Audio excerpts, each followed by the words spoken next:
good eye contact right Woo! Nice. Oh, sweet. We are streaming live from Locals Tavern right now on Ustream. Today's specials are $3 imports and $3 wines, $4 rum and cokes, and this, yeah. And this Friday we've got jam sandwich. Saturday night we've got BLP. Welcome. Thanks for being here tonight. Hola. Thank you for having us. Hola. Nothing like Musty. I know he did. mustiness. He did not bathe, and that will not come across on the video. I wouldn't be too sure about that. It's pretty flavorful, I must say. Yeah, that's what happens when you wake up. You wake up, you get your kid ready, get him fed, get him dressed, get him over to the sitter, go to work, and work all day, and then give guitar lessons, and then come here. How does that work for you with all, balancing the whole music thing and having a kid, and how's that working out? It kind of works better than everybody told me it was going to work. A Mainly, lot of naysayers. yeah, well, yeah, most people, they're like, you come up, and this is a musician thing, you come up to musicians and you say, guess what, I'm going to have a kid, and they go, dude. It's like, what, it's called hard work, you Exactly. get it done. I mean, just because, I don't know. I think a lot of people try to make excuses for, I'm not going to have a family, I'm a musician, this is my craft, but, we live in a real world. Absolutely. People have kids, Absolutely. people fall in love, people get married. Exactly. It's all just songs. And that's the point of doing stuff like this, is because sometimes you guys are really that's not what people see about you. They don't see the other side of, family and dealing with your friends. I mean, you still have to deal with a lot of the same stuff everybody else deals with. Well, Actually, the same. Yeah, certain weeks are harder than others. Especially if you have a kid too. You go out of town for 4 or 5 days. It used to be go out of town for 4 or 5 days and every night after the show have a party, And now it's like we get done and we go back to the hotel room and just enjoy sleeping. So how long have you been doing this? I've You been too, doing- Dave. You're here too. Well, Dave came in when I was 18, so Dave's been with me for 10 years. Wow. That's a long time. So I like to tell him that I was the beginning of, the demise of his life.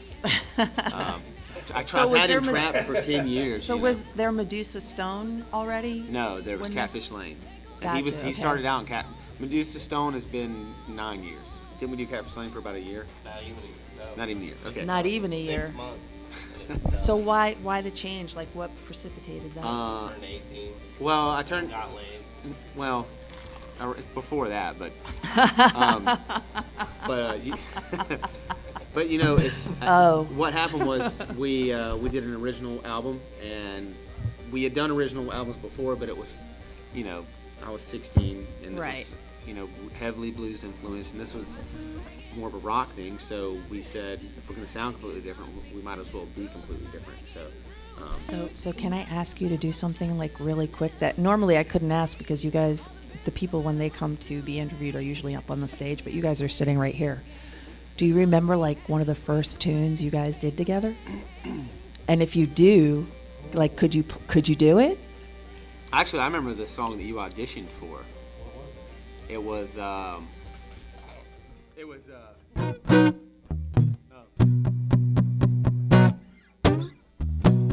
The sky is crying. Yeah, it was. You remember that? You remember? I remember my dad was in the corner going like this.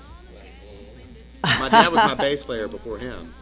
So you came from a musical background? Yeah, and What about you? No. You did not? There's Nobody? gotta be- There's there's gotta just be you? somebody, dude. Come here. So like you were the only one in your family No, that played music? I have a couple cousins that were Speaking to the microphone, please. speaking to the microphone. Please get up on that. I'm not getting up on it. come on, it's really familiar for you. Just come up, performing live. So, well, how God. did you were you formally trained? No. You just taught yourself. That's awesome. Pretty much. What about you? That's all. Well, I didn't. No. You didn't teach yourself. You taught learned from. yourself. I taught myself theory, but You taught yourself theory. yeah, Wow, but that's you pretty learn from playing with other people. My dad taught me originally. I'm sure somebody showed him how to play the bass at some point. I don't know. Is it a mystery? We're gonna keep it a mystery. You're not going to let it loose here? Yeah, I don't know. I don't know. You don't Didn't know? you play tuba first? Yeah, I did. You played tuba. Yeah. That's probably where. Really? Yep. I sure did. Wow. I heard that. His mom told me that. So. That's interesting. Actually, Dave was the first person to be voted as the first male to be the what was it? What you achieve? Band president. He was the first Band male to become president. band president Right at on. his school. He got an award That's for pretty it. cool. And I So. didn't do anything. So he was a geek before he was a musician, so it's kind of cool. Well, I mean, let's face it. Music, people don't see it on the audience side, but music is very technical. It is, and for him, he was in the most, I didn't get to experience any of that. I was done playing by. Thank you, awesome, JD. Thank you. I was done, with school. I did homeschool for the last 2 years of high school because Oh, wow. I didn't do 18 years of Go to high homeschool. school. Yes, I did. No, you didn't. But I was playing in the band already, Right. and we had a manager down here that was booking us for 4 gigs a week at the least, And how old were you when that was going I on? was 15, so So you were 15 and you were already playing gigs. yeah, so That's awesome. I've definitely been playing for what you could say professionally Right. for 23 or for 13 years. That's a long Yeah. time. Yeah, That's pretty respectable starting at 15. yeah, I'd say Now, so. like, what would you say? Why did you start that early? It just sort of came up for you, or you wanted to do it, or Well, here's what happened. No, the story is the best. what is the story? I don't know. what is the story? All right, the story.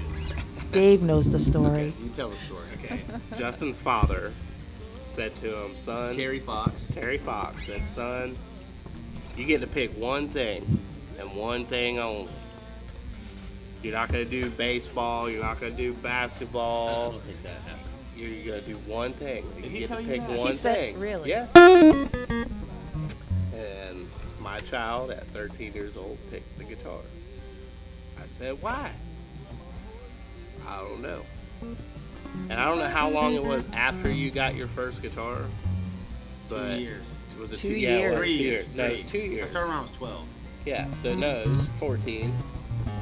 And It was 2 years. Yep. where Justin was living, they had 2 floors. And his- You guys are his very mother- good friends. His mother and father were sitting down in the living room watching TV, and they hear this noise coming out of Justin's room. And Terry was like, or no, your mom said to him, she was like, is Justin playing? What is that? No. And Terry was like, no, that's Steve Ray Vaughan playing. And it was Justin. No. So Terry walks upstairs, opens up the room, his door to his room, Porn. and he's got a video. He's got a video of Steve Ray Vaughan playing, but it's on mute, and Justin's playing along with the video. That's Terry pretty cool. came back down and said, "Yes, that's your son, and we know what he's gonna do now." Well, how did that transition go for you? Like, how did you? Because I mean, you were 18. Okay, when I'll you tell the guys- story. Oh, you tell. I'll Okay. tell Dave's Justin will now chronology tell Dave's story. here. Okay, so Dave was a very avid band enthusiast in high school, and he played the tuba, but he also played bass at the time. He was really Ain't no crime in playing the tuba. well, he was really into music. He wanted to do anything with music, and when he graduated, he had no. You were going to school for music, right? You were going to Right. college for music. Mhm. Well, he went to. Where'd you go to? Western. Mm-hmm. So he went to Western, and that was just terrible for him. So he came home. Terrible. Um, .59. Terrible. Oh yeah. Oh yeah, I forgot. He was subjected to bench drinking initiations there. So. Oh. So he decided to come home, and with that on his mind, he decided to start playing in bands. And I guess did you live with your parents when you came after college? Or did you immediately get roommates? Immediately got ruined. Yeah. So in fact, I think I know who you lived with early on. Were you living here at that point? Mm-hmm. Because you're from here. Didn't you live with? When did you live with Johnny Wade? Oh, that Oh. I was probably like 22. John Wade and Ronnie Brothers. At 22. Love John Wade. Yeah, we all do. And so then he started playing in bands in town. He was playing in a band called Redwood, and he had a bunch of nice gear. And for some reason, when he came to audition for us, he had just sold all his nice gear, so he had nothing. And we accepted him into the band, and 2 months later, he moved in with me. And we lived together for 4 years on and off. Pretty much. Yeah, we lived together maybe more than that. you know. Wow. You know, he'd get a girlfriend and move in with her for a while. So, Typical bass player. yeah. Can I stay at your place? So, but I think our you know, both of our paths are pretty much the same. We loved music in high school, even though I didn't technically finish, Right. but besides homeschool, you know. But for me, when I was playing at 15, he was in the same scene. So when you guys started, how long before you? I mean, okay, so Medusa Stone is 9 years old. What was that? How did that evolve? Because I mean, now you guys are opening acts for a lot of the bands that come in, the national bands that are coming into town, and you also do quite a bit of traveling. You have original music. I mean, how did that evolve? That's the pool table. Sounds like a robot. I know. How did we evolve? Yeah, into what we are how did today? how did that happen? I mean, honestly, how we evolved in what we are today is a series of ups and downs. You know, that we would make some leeway and then we would make some downway. So it's been a pretty Right. steady wavelength right now, because you got to understand when we first got together, I personally had agents from Arista, and who was Jack Osborne with? Sony. I think so. Jack Osborne scouted us. Right. And we had a lot of real contacts. And what happened was, it was too soon for that. Right. So we had a lot of interest early on, and we really made some good kind of hyped leeway. And then when I went full Medusa, everybody kind of turned their backs on that for a little bit. Why? Because we weren't doing blues anymore. Oh. You know, and then everybody was like, well, if he's not going to do the Stevie style stuff, then I'm just going to stay home. And it was hard for a little while. Right. But when we did our CD release, it kind of bumped back up, and we actually ended up hitting the road. We were doing all the booking ourselves. That's cool. And our goal was to have 20 dates on the schedule at all times. Well, can you play us a couple things off that CD? Which one? The first one? Mm. Could you do that? Dang, I don't know. We can do Stay the Night. You wanna Stay the Night. Or what's the one the other? Different one?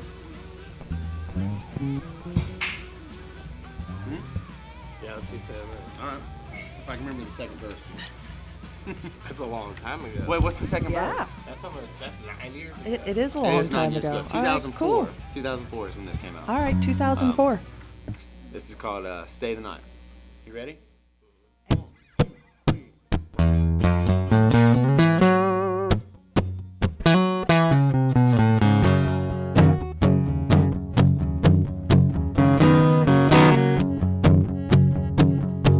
Tell me what's wrong with me. Tell me how it's going to be. Now your loving was all for free, yeah. Is that all you wanted from me? Yeah, yeah.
the second verse. Couldn't remember it. Yeah, but you pulled it off. 6 years. We should play it on Saturday. How does that work out? Like the songwriting? I don't know. Do What's you handle changed? it, or? It's changed through the years. I mean, still the basic format that we use is I write kind of a blob of a song. I mean, I write the whole thing, Right. and then I take it to them and they tell me what sucks and what doesn't. and then they add their parts. I mean, and I can't say that I do all the writing. I lay all the foundation work. Right.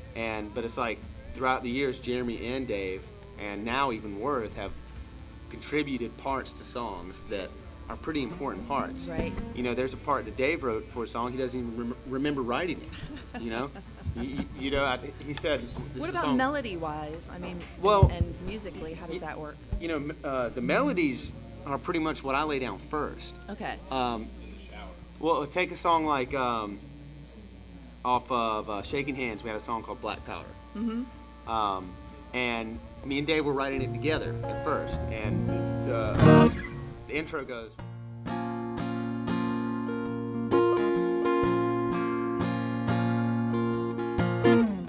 I had this in my mind. I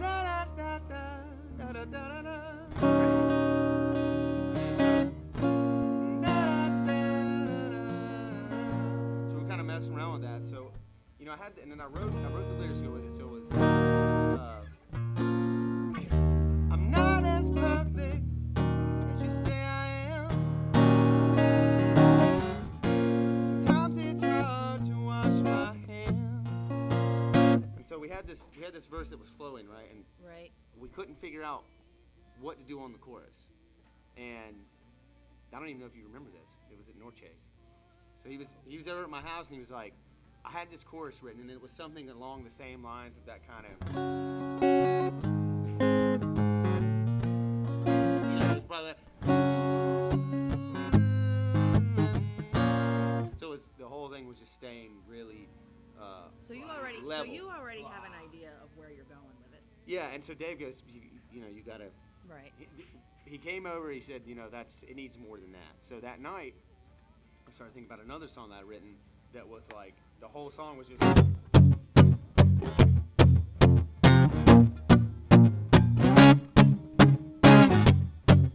So I showed it to Dave, and I was like, you know, do you think we can mix two together? He's like, yeah, that'd be a great chorus. So the verse ended up being this.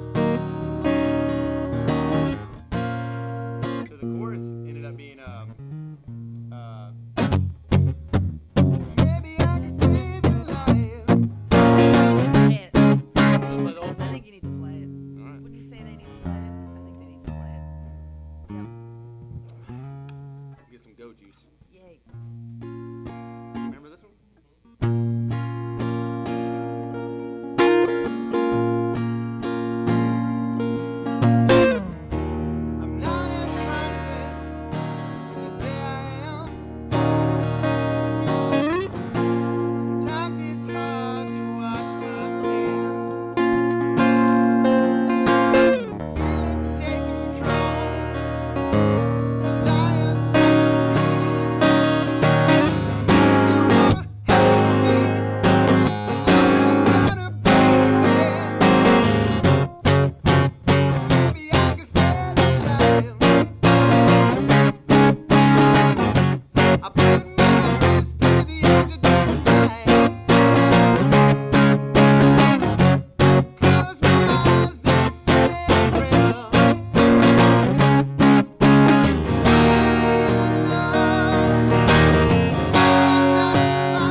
No, that was awesome.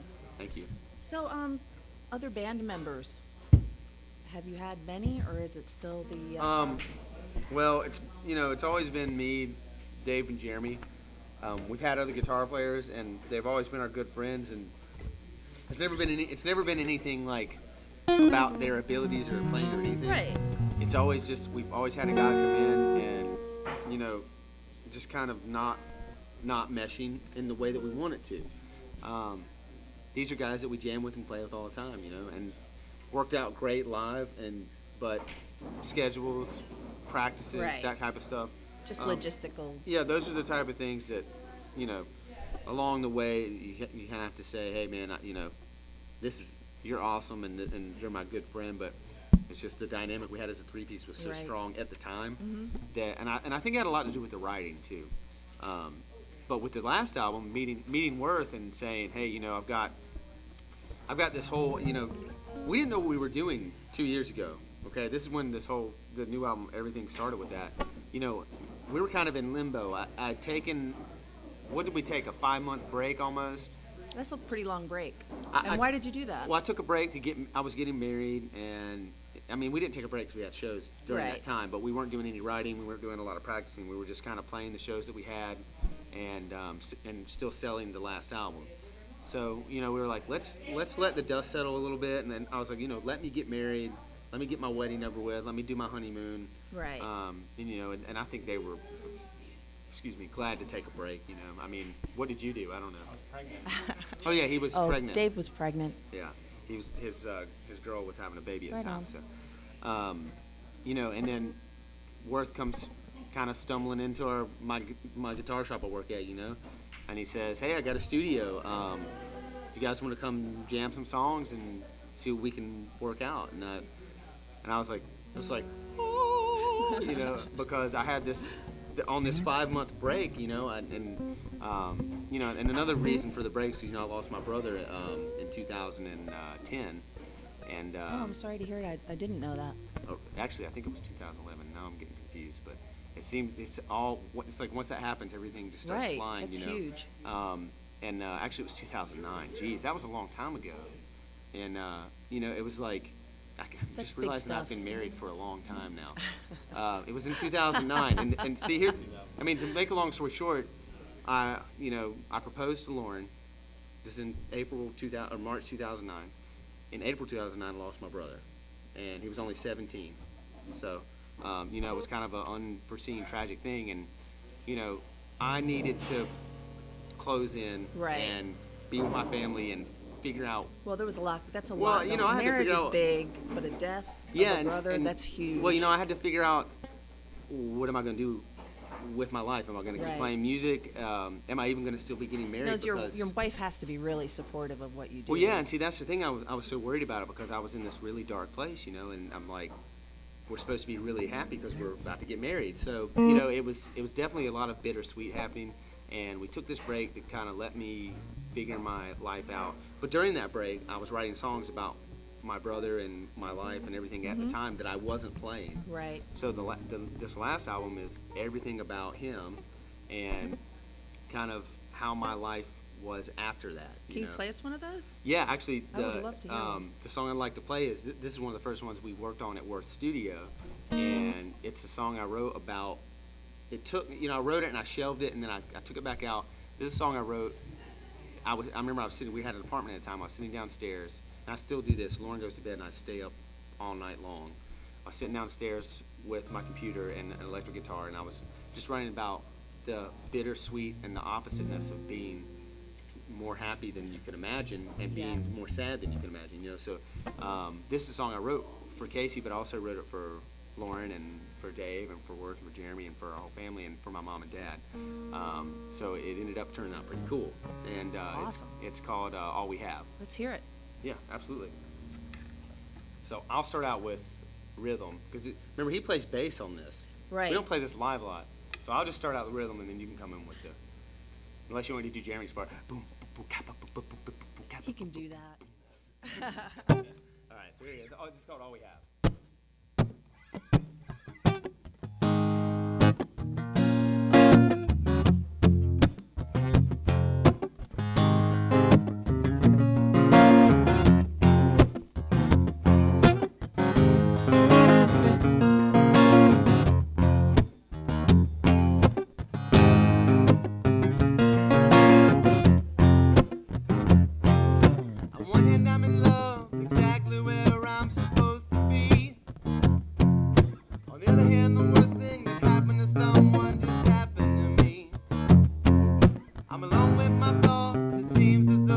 accusing me.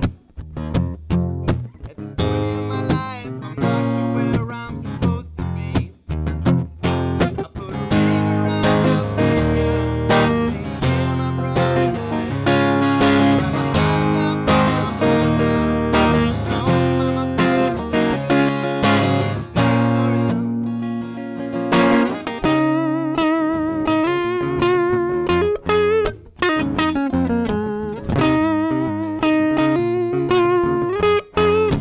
Made a plan to share our name in the late of June. The preacher spoke, your mother cried, and we sang a tune. We came to save some bees so they wouldn't die. Just like the bees in July we fly.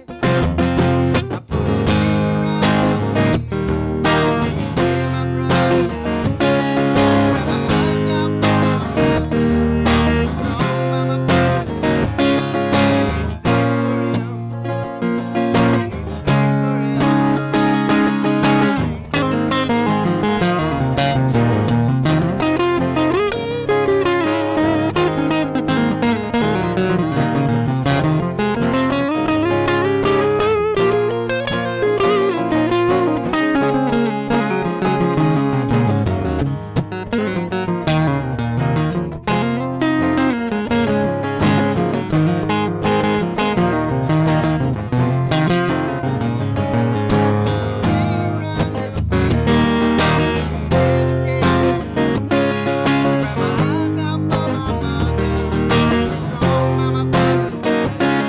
Sing for him, all we have is love that we keep. All we have is love that we keep close to our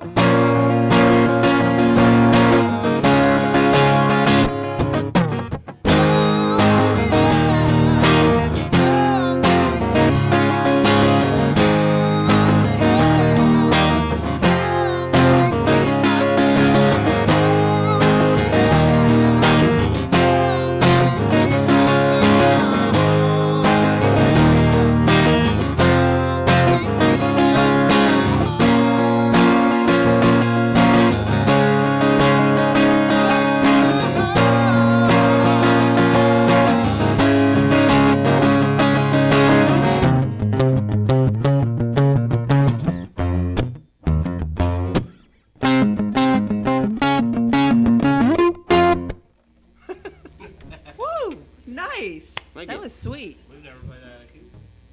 Well, you did it really Really? fast. Yeah, we played mandolin. Oh yeah, sorry about that. So how many instruments do you guys play? Do you still play tuba, or have not you given played up? tuba since 97. I would say Dave is a try instrumentalist. I try amateur. Yeah, Mm-hmm. everything. Well, no. You play 4 instruments. 'Cause you play bass, guitar, piano, and drums. That's 4. That's definitely 4, I play no doubt. guitar, bass, mandolin, Dude, I banjo. play the Jew harp. You play banjo? Not very well. No, he does not play banjo well. No, I've been playing around with it. Or violin. It's fun. No, I have a violin, but I don't play It's it. awful. But yeah, so guitar, bass, mandolin, banjo, drums. Violin's got. And I'm terrible at piano. Any type of keyboard, I'm just terrible at it. I don't understand it. So you went through this great period of introspection, right? You came up with these songs and this album. Yeah, actually, the whole album is pretty much based on that event and after. Right. There's nothing on the album. There's one song on the album that's not about my personal experiences. That has to do with other band members' personal experiences, and Wait. huh? Which one? And it's about their crappy situations. And Well, everybody has those. I mean, you can't really get away from that. I have a bad habit of writing songs about people, Other people. about other people's problems, and not telling Does them. that get you into trouble, not Justin? No, it doesn't get me into trouble because I don't tell them that I wrote it about them. Oh, okay. But see, then I tell them years later, and they're like, Really? That's about me? yeah. Because, some of the songs are like basically saying, hey, you're an idiot or something, in a Exactly. nice way. That's pretty douchey. So, You all right? You need a puff of the e-cig? I'm good. No, I've just got this cold I'm Hey, dealing with. what flavor is that? That's not coffee. It That's smells like great. pancakes. I'm not tasting that. I'm not Oh, the tasting whole that. ghost pepper thing.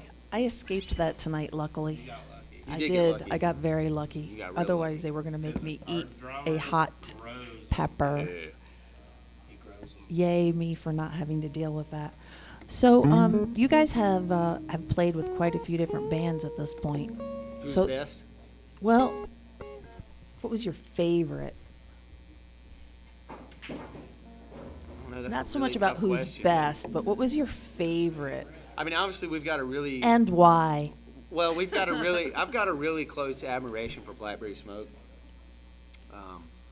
because we played with them on a few occasions. Right. And we played with them. The first time we played with them was what, 4 years ago, maybe more, 5 years ago.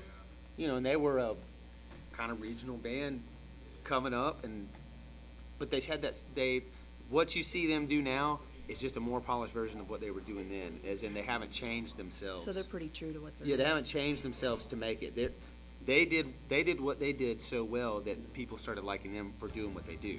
And I Which think is there's a very lot to cool. be said for that. There's a Because, lot to be said for being genuine because that comes across to an audience, no doubt about it. you know, you see a lot of bands and you see them in their early days and they're like, you know, completely different. And then all of a sudden they change one thing and they're, America's Sweethearts all of a sudden. Right.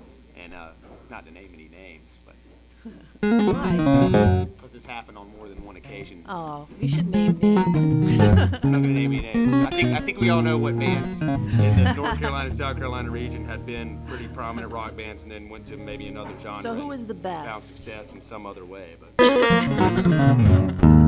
It happens. I wish I was the best though, because if I could do it, I would. But I just think I'm not that much of a chameleon. I'll go back and play tuba. You should. You would go back to playing tuba? I'd like to see that. I would start. In fact, had I known you played the tuba, I would have made a concerted effort to getting it here. Speaking of have-knowns, if I would have known we were going to be on video, I would have done myself up a little bit. I mean, look at Dave. You're He good. looks like he's got a hairnet on. Dave is fine. He's Are you sick? He I've got a is. freaking He's fever, ill. man.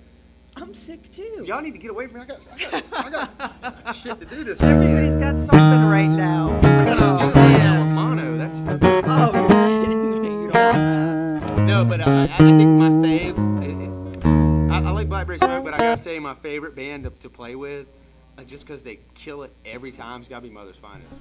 Oh, right on. Mine was Cowboy Mouth. Cowboys, yeah, they're good Cowboy too Mouth. though. And who, as far as like really, because you're supposed to be playing with B.B. King this weekend, aren't you? No, Buddy Guy. Oh, Buddy Guy, that's it. Who's awesome too. I've seen him a couple times. That's going to be pretty amazing. Have you met him before? Are you going to be playing blues? I Oh would yeah, guess. it's all a blues set. I started out in blues, and actually, I'll tell you this. This is my favorite jam of all time, because I actually got to jam with the guy. I'm playing in the Virgin Islands in the Caribbean. We're doing a blues festival down there. I was 17, and this is before Dave came into the picture, so I was very wholesome at the time, you know. Dave, you ruined Yeah, it. and Hubert Sumlin's the headliner. And I don't know if you know who Hubert Sumlin is, but don't. he was probably one of the most instrumental guitar players to the movement of what would become rock and roll. I mean, Rolling Stones, let me put it this way, the Rolling Stones used to have Hubert Sumlin come and jam with them if he was in the audience, because it's one of Keith Richards' favorite guitar Right. players. He was famous for this lick here. Now, I've heard debate that this might have been Buddy Guy on this, and if there's any aficionados out there, I'm going off kilter here, but it's this type of, he played this kind of rhythmic solo and like,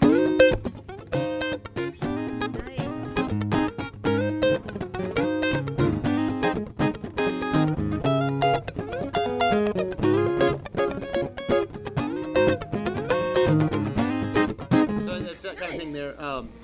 And he was Howlin' Wolf's guitar player. Very cool. Remember Howlin' Wolf? Yes. Low Red. Uh-huh. So he watched our set, and when we came back out, I walked by and kind of gave him a nod, and he totally did the old guy like, like grab my wrist with his old hands, like, and stopped me. He was like, "Come here, young man." And he made me sit down. He told me he liked what I was doing and he wanted to jam. So, and it was, that's probably one of the only times where That's cool. where I was literally like waiting to play, like Were you getting nervous? nervous, yeah. Yeah. And we went up and we just had a good time. And honestly, I can't even tell you what we played. What'd you play? I don't know. Don't? I can't remember. It's like a blur to me.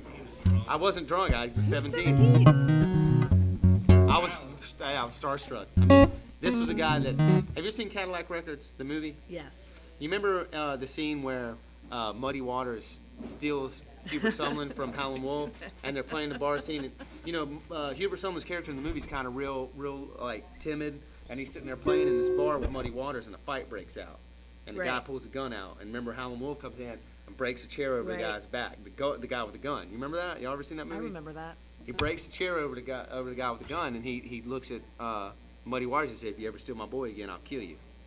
And then he looks at Hubert Sumlin and he says, "If you ever leave me again, I'll kill you." That was Hubert Sumlin. He was See, I did not know that. he was Howlin' Wolf's right hand man, and Howlin' Wolf was very possessive and protective over him. That's pretty cool. But Buddy played with Howlin' Wolf too. Is there any of that going on here with you guys, overprotectiveness among the band members, or? Well, You guys are pretty tight. Dave has choked many a man for me. Let's just say that. Dave to the rescue. So And not in like a pleasure type way. I'm talking about like.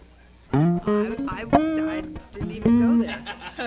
No. This is actually, all kidding aside, we were playing. I'll we were tell playing at that the Whiskey. story. We were playing at the Whiskey, and this guy, somebody we didn't even know, was throwing up beside the trailer. So we're just like, we're gonna let this dude throw up. Anyway, this drunk guy comes walking by. He's like, "Hey man, is that your friend?" And I'm like, I'm just putting crap in the trailer. I'm like, "No, I don't know him." He's like, "Man, you shouldn't let your friend. He needs help, man. He's like, it's messed up." So he starts getting all up in my face, and all of a sudden, he's like looking like he's about to swing on me, and I just see this hand come over me and go, and just grab him by the throat, and it was Dave. He come around me. Dave. He comes around me, and he's like lifting the dude off the ground and just throws him down the street, and he's like, "You better walk now." Oh, that's badass. So that was number one. And see, Dave likes to grab people by the throat. It's just his thing. We were playing at Firebelly, just acoustic, just like this. And what was the bartender's name? One of our friends, and we've known him and played around him all, for years. And he's trying to kick this guy out because this guy gets in this girl's seat, and she says, "I was sitting there." He gets up and acts like he's gonna smack her. So he walks out and there's like, "Dude, you gotta go." And the guy's like, what? And he swings like a lazy punch on Derek, and he kind of falls a little bit because he wasn't expecting it. And all of a sudden, Dave's just throwing his guitar down. The guitar just, we're playing. Dave.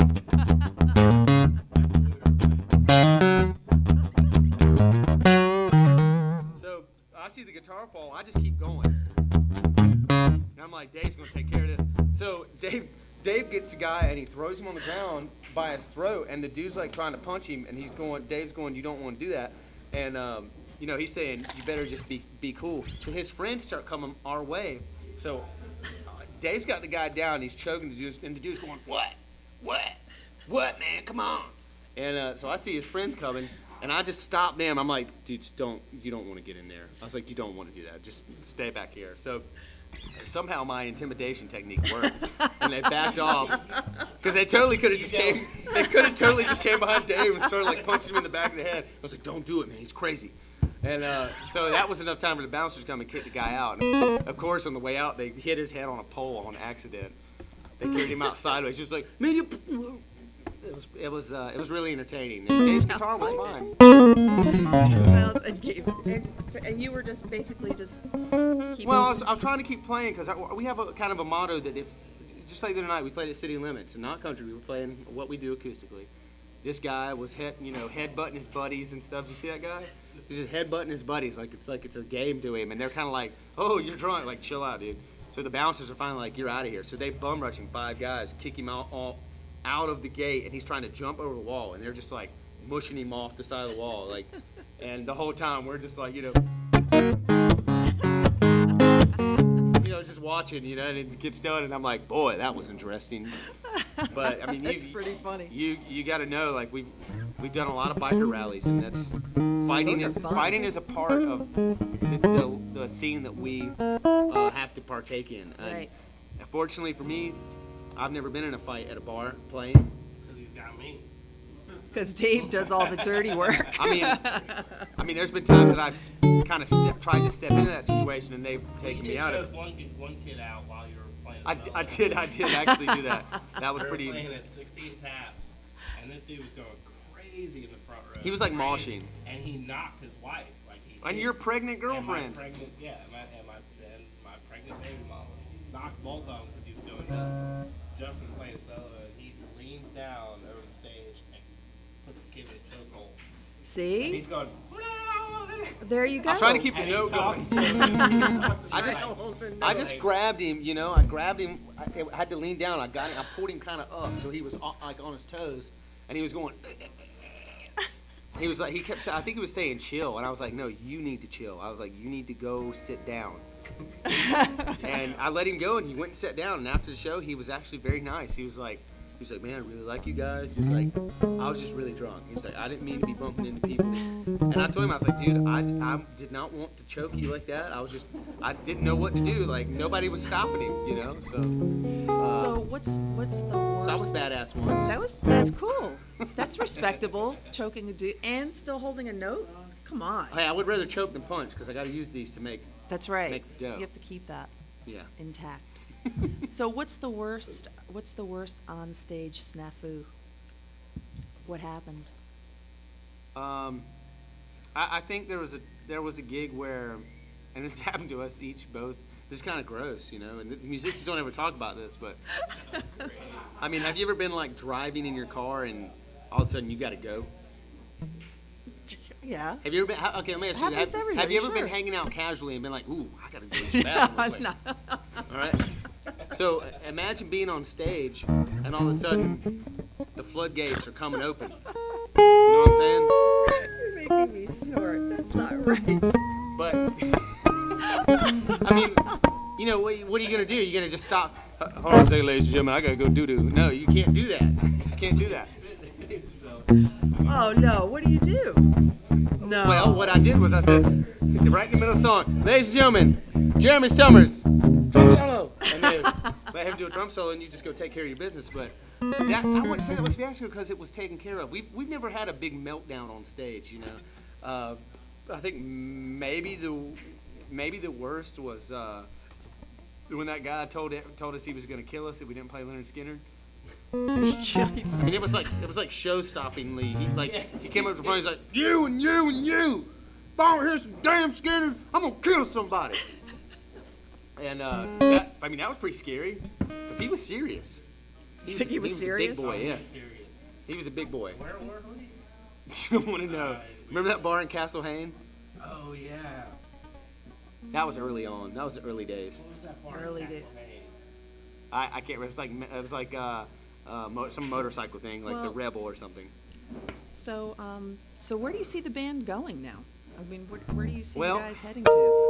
9 years is a long time. Well, and you see, it's funny because I'm only 28, but I feel like Yeah, but you've been doing it I since feel you were weary. 15. I feel weary. Yeah. You know? I mean, there's many a times when I've gotten pretty drunk on the way back home from a gig and swore to Dave that I was going to go apply at Best Buy the next day. And, he just goes along with it. He's like, "Can you get me a deal on the TV?" Because I'm like, you go play a crappy gig and you drink too much. On the whole way back, you're going, "I don't need this. I don't need any of this. I go work at Best Buy and just keep playing guitar for fun. Like, I love Best Buy. Best Buy is awesome. You go in there and you can play with all the technology." And it's like, you start thinking to yourself when you're in your drunken mind, you're like, "Yeah, that would be so safe and fun. Like, there's no question. I'm going to get a 401k. I'm going to have insurance." These are Right. things that musicians have to deal with. We don't get insurance. We don't get a 401k. We don't have a retirement plan. Our time is limited to perform. We get arthritis. We become alcoholics. We become drug addicts. There's a lot of bad crap that goes on. There's a with it. lot of You have to be stuff. very careful. It's true. And the truth of the matter is, you have to take your situation. You have to analyze it and say, Am I out of control? Am I in control? And is this a fruitless act? For me, it's not, because I have no other choice. I started too early. I can't do anything else. And I don't want to have any other choices. It's what you do. I told my mom the other day, because a lot of people I know are kind of saying I'm hanging them up. I can't do this anymore. I mean, even a lot of your friends that used to play. I mean, they played in touring bands, and it's like in the snap of a finger, they're in a collared shirt, working at a department store or something. And it's like, you see them and they're kind of like, hey, what's up? You guys still playing? And unfortunately, sometimes you have to do that. And I work a guitar shop and I teach, and we play. We have to play 4 nights a week to pay our bills. Right. And you get down sometimes, especially if you're doing a cover gig in Merle's Inlet, and Right. there's 4 people there, and all they want to hear is Leonard Skinner. But not there's anything wrong with Leonard Skinner. No. But no, but it but is, yeah. but to answer your question, I think what is that? I'm just thinking about cover gigs. Dave, what do you think? Where are we heading? Where are we heading? Where are we heading? Okay, I can tell you what I want our goals to be. Yeah. Because New frankly, stuff in the works. we got a lot of new stuff happening. Frankly, I don't want to jump in a sweaty, no AC van and drive to crappy venue to crappy venue. Well, like, do you see yourself being like a national band at some point? I would like that to happen, but I think we have to go about it in a new way. The landscape of music is changing. Okay, No doubt. 10 years ago, if you were good, and we've done it. You could jump in your conversion van, sweat your ass off, drive from town to town, and make $100 a night for the whole band and barely make ends meet. Come back home and tell everybody you went on tour, and then somebody might see you on that and want to do something for you. You put in that type of work and that happens. Now, all you have to do to really make it is to get something going viral. That's true. And Viral. Viral. Viral. I mean, when's the last time you heard it? And that's why I have so much respect for Blackberry Smokes, because they hit the road and they did it right. But most of the sensations that come out now have been people that have put a cover of them, them covering doing like an indie version of Britney Spears or something. Right. And they get 1 million views, and all of a sudden they got a record deal. And everybody, right. It's true. There's a video circulating right now of a bluegrass band doing a Miley Cyrus tune. You know why? Because Miley Cyrus is really popular right now. At the moment, right. Because she had a bunch of mini strokes on stage, and Mini strokes. So if people want to find you guys, where can they find you? well, right now we're here at Locals Tavern. Well, I mean, Um, your schedule, music, and yada, yada, yada. If people want to know what we're up to, the easiest way, well, it depends on how savvy you are. Now, I could say go to Facebook and facebook.com/Medusa Stone, and we spell our Medusa like Medusa, MEDUSA. But the easiest way to find us is just to Google Medusa Stone Band. Google the Medusa Stone Band. There's many outlets. There's iTunes, CD Baby, Reverb Nation, Cool. Facebook. We have MedusaStoneBand.com as our website, and it's directly linked to our Facebook. So everything we post goes up on there. But I mean, in this modern world we live in, Facebook is the best way to get up with us. That's true. And if somebody comments on our Facebook profile, this thing vibrates, and then I say, And thank you you, know. you rock. And you guys are the ones who are actually saying it, which is pretty cool. Yeah, exactly. And we're all 4 of us are tied into this. New CDs? When? Do you have one out? Well, we have last year's CD is out right now. Okay. It's called Live Your Life. How many do you have in total? We've got 3 full lengths and 1 EP. Nice. We're working on a new album right now. But like Dave said, we're doing a lot of changes in direction, and I think our next move is to plan how we want to be perceived better. And that means social media. Social media, no doubt about it. And not just internet. I Because mean, you can I'm talking about, Viral. publication. Right. Publication, I think, is. We need to go viral. Do you know how to play And We Won't Stop? We Can't Stop? No, that's Michael Jackson. That's not it. You're just playing Michael Jackson. Yeah, you are. That's Michael Jackson. You're just playing Michael Jackson now. You're just going to keep doing it. Thank you. Can you No. play something on last year's CD, No, please? absolutely not. Dave, come on. Then just play Michael Jackson. You want to hear Coming Home Tonight? Secretive audience member in the background that no one can hear. Yes. All right. Request from the audience. All right. We're going to play this acoustic. He's doing it.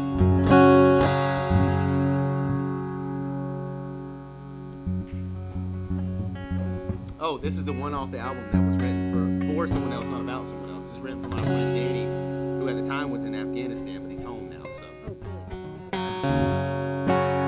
it's called "Coming Home Tonight."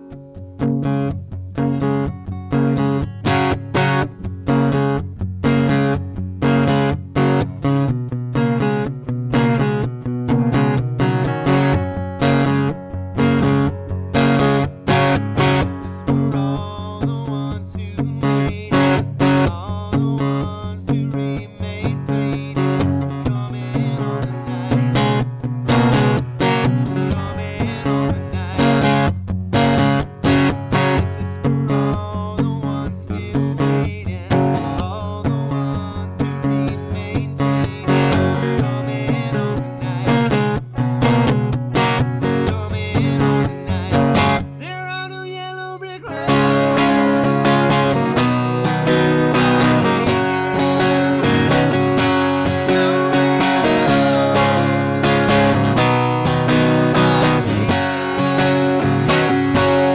This is for all the ones still watching. This is to stop the clock from ticking. Coming on the night, coming on the night. This is for all the loved ones waiting. This is to stop your hands from shaking. Coming on the night, coming on the night. There are no yellow brick roads.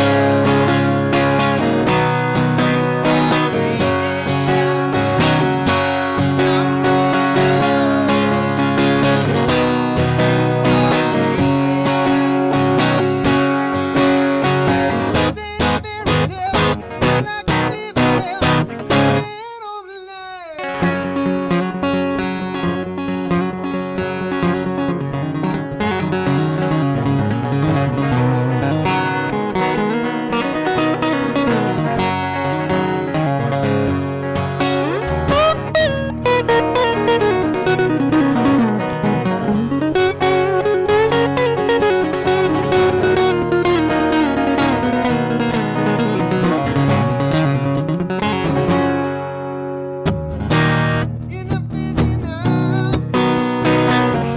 It's beyond giving up.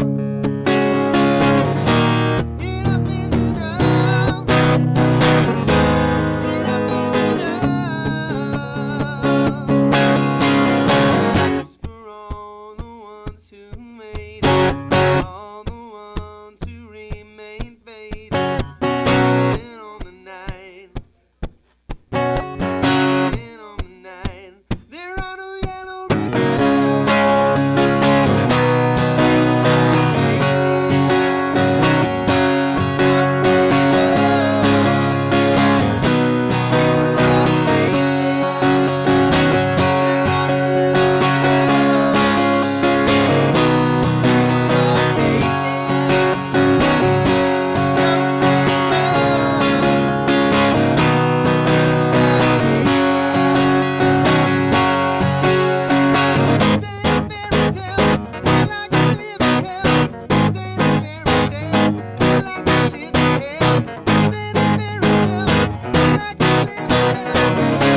home tonight.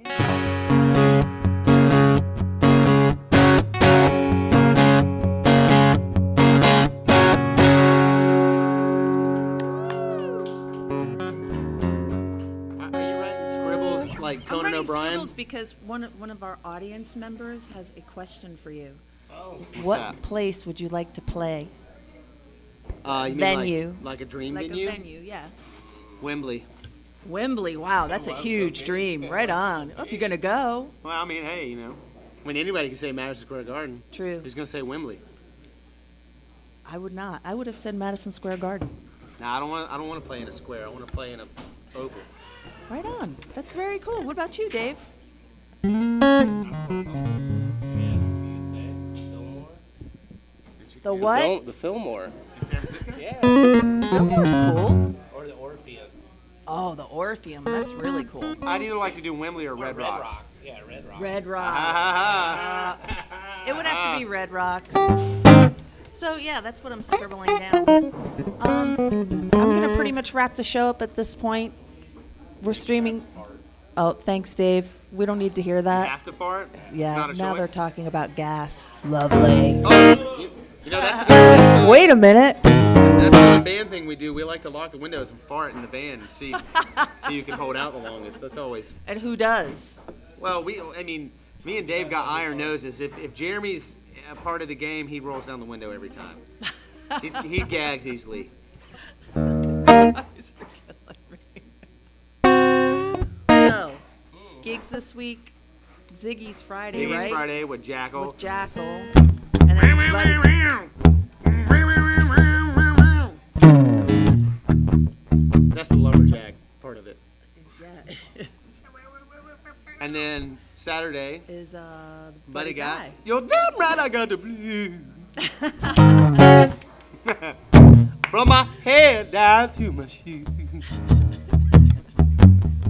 You're damn right, I got the blues. From my head down to my shoes. I love Buddy. Are you gonna? Is this the first time you're gonna meet him?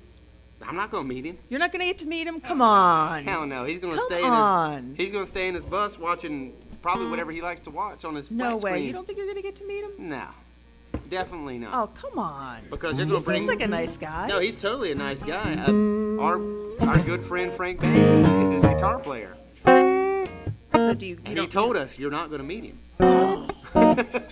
He said, really?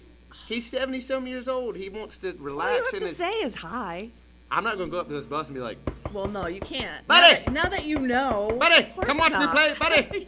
Now, if he decides, if I play well enough and he strolls out and he starts going, that would be pretty So cool. are you going to be trying to play? No, like, what I'm going to extra do is special? I know I'm going to go up there and I'm going to play my show and I'm going to cater to the, 5,000 people that are there. Right on.